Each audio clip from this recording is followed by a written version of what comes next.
Hi there, Paul here.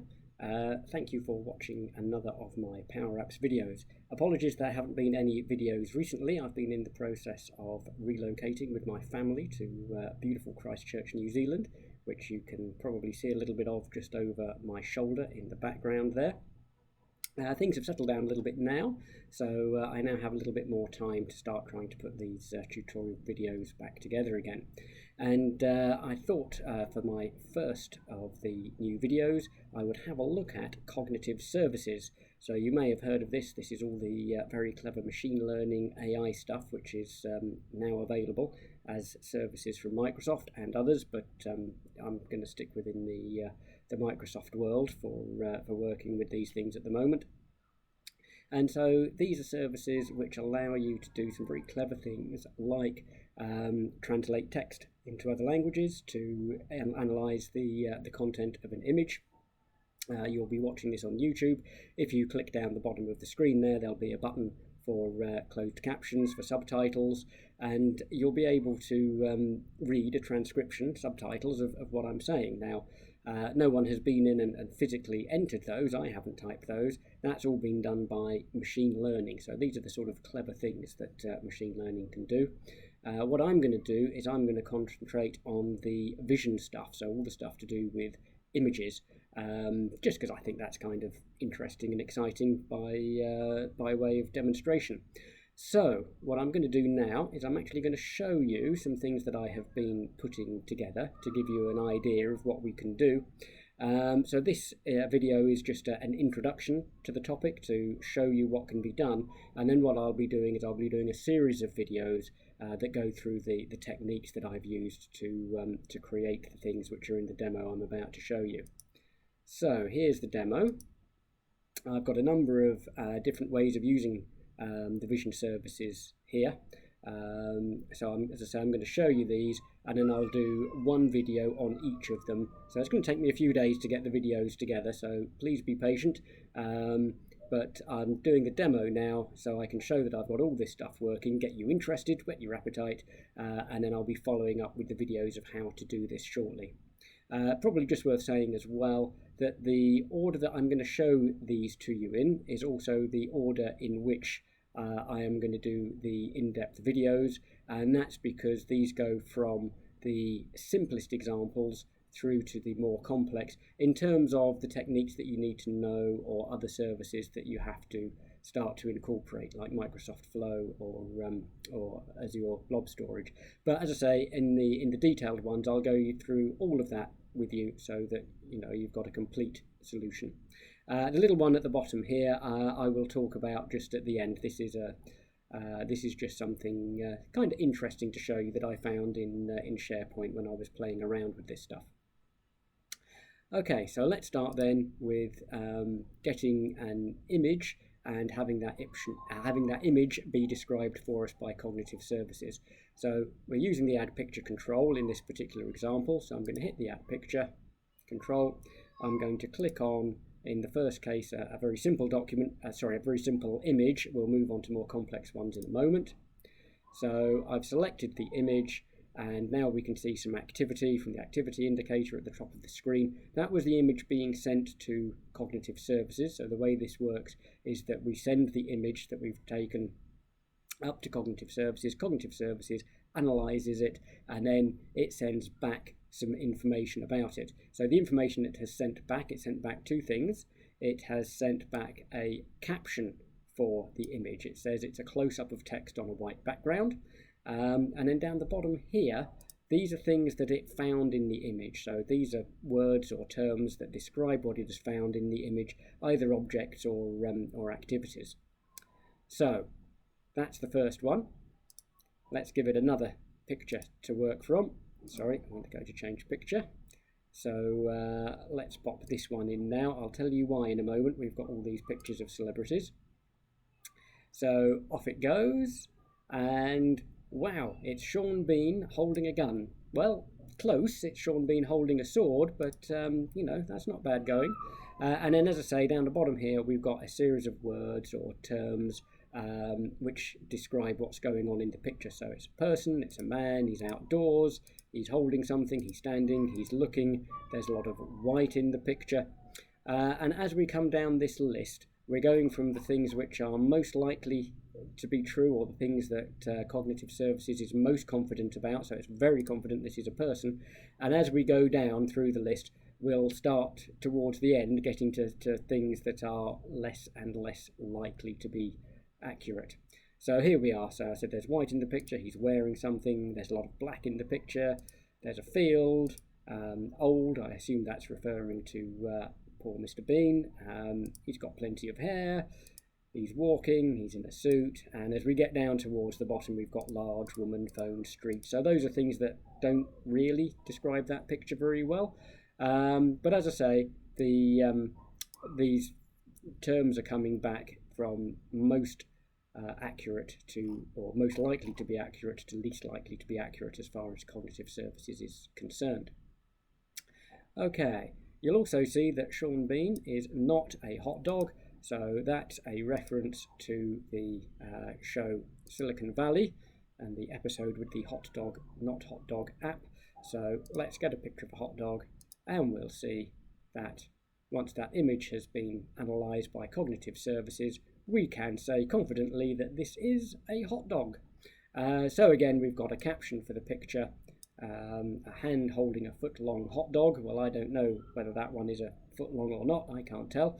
And I don't actually see a hand in there, but it's certainly a hot dog. And here again, we can see the things of which Cognitive Services is confident saying about this picture. Okay, so let's jump back. Oh, sorry. I'll jump onto the next little demo that we've got. So in this demo, I'm going to show you that we can perform optical character recognition from images that we take from the camera control. So just wait for our camera control to come to life, and what I've got is just a fly that I picked up off the kitchen counter a few minutes ago. So what I'm going to do, I'm going to hold this up to the camera, I'm going to let it focus, and I'm going to click, oh, there we are, try and get the whole thing, click to take that image, and then I'm going to press the OCR button to send this off to Cognitive Services, and then we'll get the text back as text. So sign up for club card emails to be in to win. So yeah, we can see there, that's not a bad job of turning that into text for us, and it was very, very quick. Okay, so you can see here as I go through, I haven't bothered making these little screens terribly pretty, because I just want to concentrate on the the technology and the capabilities. So now we've got create a caption and a tag from the camera. So this is similar to the one where we were doing it with the add picture control. This time we're doing it with the camera. I'm also using a slightly different method of calling the Cognitive Services here. So when I get back a list of terms that describe the image, or of things that may be in the image, I'm actually going to get a confidence score for them as well. So the way that I did it on the first example is very, very simple, but you don't get a confidence score back. I'm doing this one a slightly different way. Let me take the image first and then analyze it. So I'm afraid I'm using an image of me for this one. And as I say, I'm using it a slightly different way. And as a result, I get back a confidence score as well as the objects or the activities. So we can see here that we are very confident that there is a person in the picture, pretty darn confident that, I'm a man, pretty confident that we're outdoor as well, might be being a little bit confused by the fact we've got some of the walls of the house in the back here. And then, what does this say? It says I'm posing. Bloody cheek. But it's only 60% certain that I'm posing, so I'll let you decide whether that was correct or not. Okay, so that one was fun. Now, on to another one.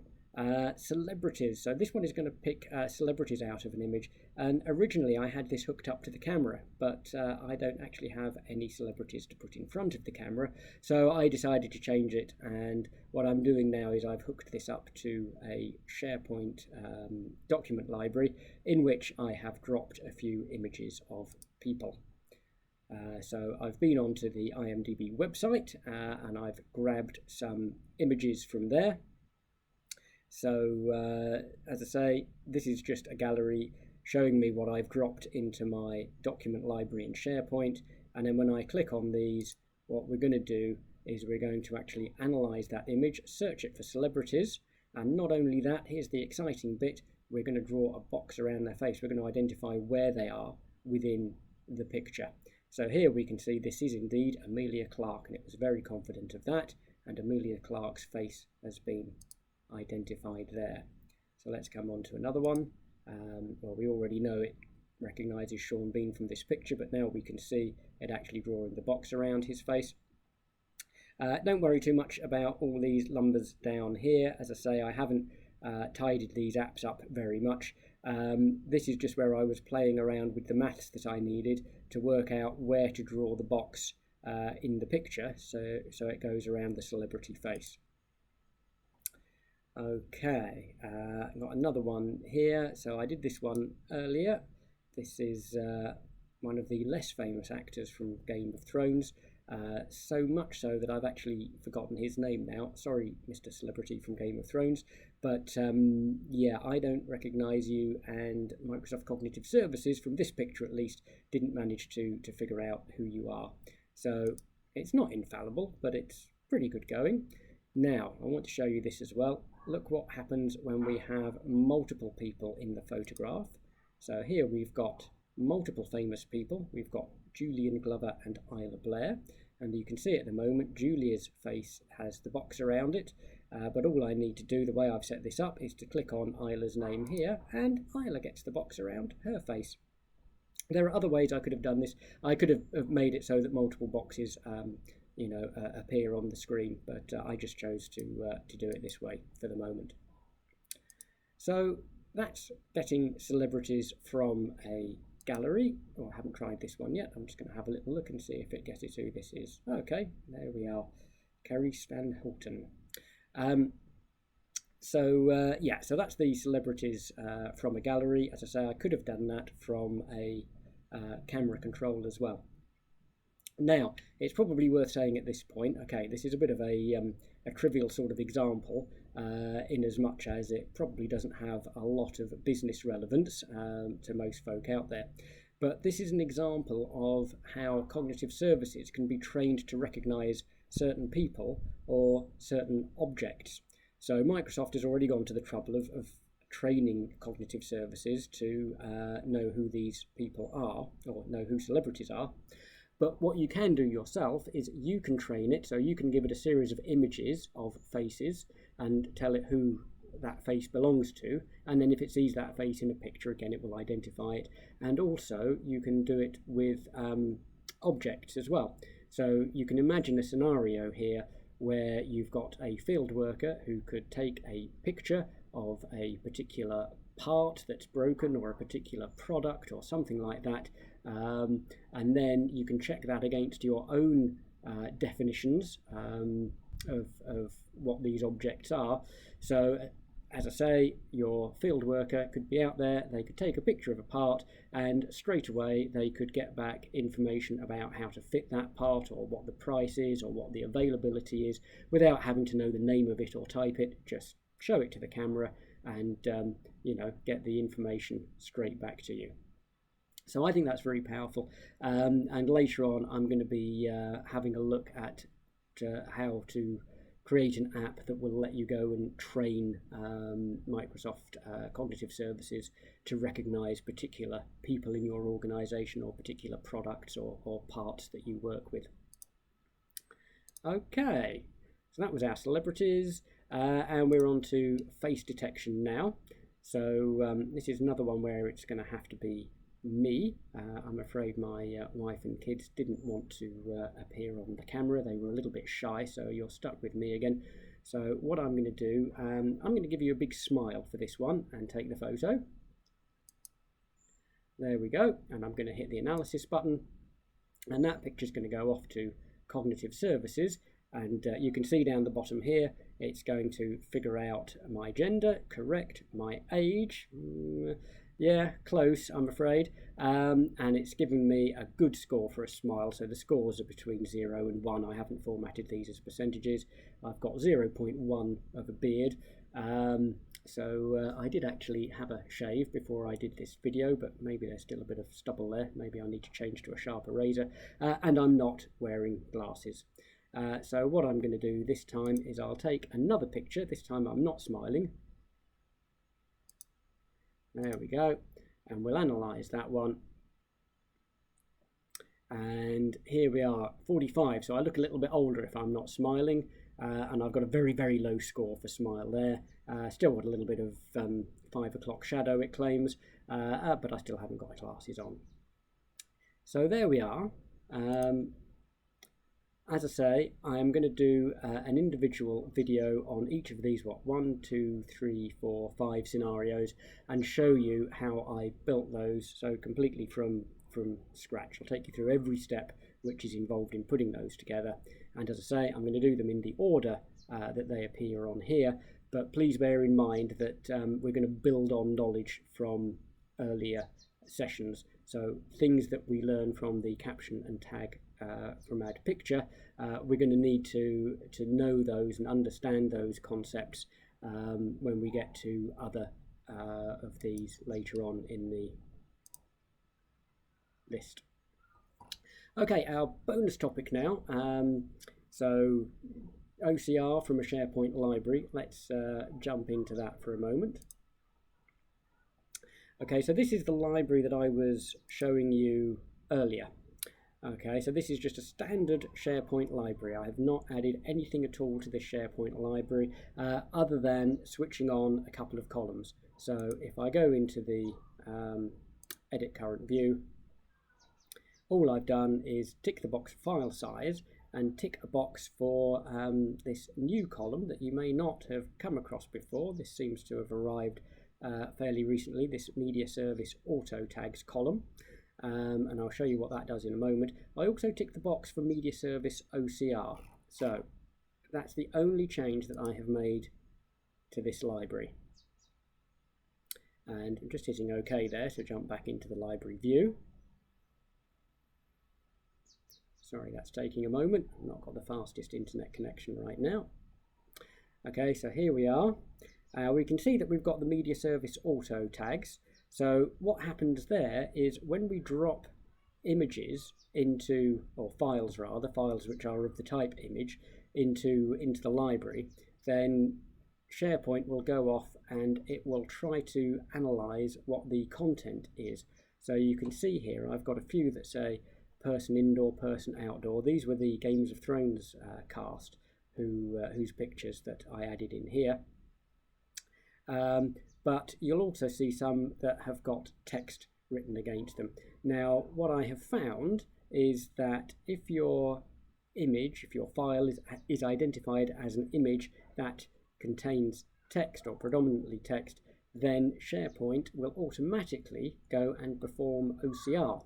So it'll be using the Cognitive Services OCR. It's using Cognitive Services here for this column. First of all to work out what the content is, and then if it's text, that triggers it to go off and perform the OCR on it. And so the OCR for that document, the actual text of that document, has already been worked out. Now I think because this is a new feature and perhaps not quite ready for production yet, even though I clicked to show that extra column, it's not showing in here. But I can access that column from Powerapps. So let me just show you how I have done that. So here, this gallery is just hooked up to exactly the same SharePoint library. So I'm seeing the same files here, and I've got this hooked up so that when I find one of these, which is a text document, so let's find the one that had text on it. Here we are, it's this one. When I click to select it, in the bottom of the screen, it's just going to display the OCR'd text in this label. So all I have done here, let's go into the design view. All I've done here is to hook this gallery up to my document library. My document library is called Sandbox. So just scroll to the top here. There we are. My document library is called Sandbox. So I've hooked it up to there. And then what I have done is I've just got an image control. So I'll have to scroll to the top. We've got the image control, which is just showing us the link. We've got the name with file extension, and then we've got this media service auto tags field, and we've also got the media service OCR field, but you wouldn't be able to read much text in there. So what I've done is I've just said in this label here, just show me whatever you've got selected in gallery 1 in the media service OCR column. So I haven't had to go and call cognitive services. All I have done is I have dropped the files into the library, and it's all happened in the background. Now, if you're playing around with this, it may take a few minutes. So, you know, like when you drop a file in, it takes a little while for it to be indexed so that it appears in search. The same sort of thing with this. When you drop a file in, it's going to take, you know, perhaps a few minutes for these media services to run and for you to get these short descriptions and the OCR'd text. Like I say, just showing you this out of interest. I don't think this is quite ready for prime time yet. What you'll see is that I've added some images that haven't actually been identified as anything. So it seems to be a little bit hit and miss, although most of the time it is applying those media service tags automatically for us.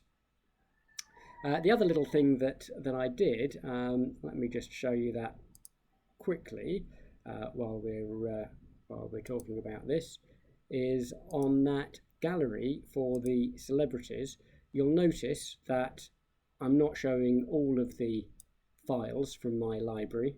Okay, so I'm not showing the hot dogs and I'm not showing the PDF files and all of that, and that is simply because in my gallery I've just added a filter to say, look, only bother to show me the file if the word person appears in the media service auto tags. So I haven't had to go through this list and say, okay, these are the images of people, so these are the ones that I want to appear in my gallery. Just adding the file into SharePoint has automatically triggered SharePoint to run some cognitive services against it and to pull out little headings like person outdoor, person indoor. So if it says person somewhere in this media service auto tags column, then I include that in this gallery. And then I know that I'm not having to sift through a load of stuff, which is obviously not going to be a picture of a celebrity if it is a PDF file, you know, or an image that does not contain a person. Okay, so I think that gives you a good flavour of the sort of things we can do with the vision services in cognitive services. So give me a day or two and I will start getting these other videos up online. So as I say, this is just the teaser, this is just the introduction to show you what we can do, and then I will go through with a video on each of these individual ones so that you know, you can follow along and you can build these for yourself. Okay, so I think that's probably everything I need to say. Oh yeah, one other thing, a quick thank you to Mr. Dang, who helped me out with a couple of little bits and pieces on how to handle some of the returned data from the cognitive services, so hat tip to Mr. Dang. And also, if you're very eager to be messing around with cognitive services and you can't wait a few days for my next video to appear, then check out Mr. Dang, so it's MR for Mr, D-A-N-G for Dang. Check out his videos on YouTube, because he's got one on there where he's showing you how you can use the translation cognitive service to make your app multilingual. So not just the headings and things in your app, but actually the content that you pull out of your SharePoint lists or your SQL databases or whatever it is that you're displaying in the app itself. You can translate it into pretty much any language under the sun by using the translation services, and that one is again completely free. Okay, so I'm going to go off and enjoy this fantastic sunny day in New Zealand, and I'll be back in a day or two with the first of the videos going into depth on how you can do this stuff for yourself. Okay, I'll say bye for now.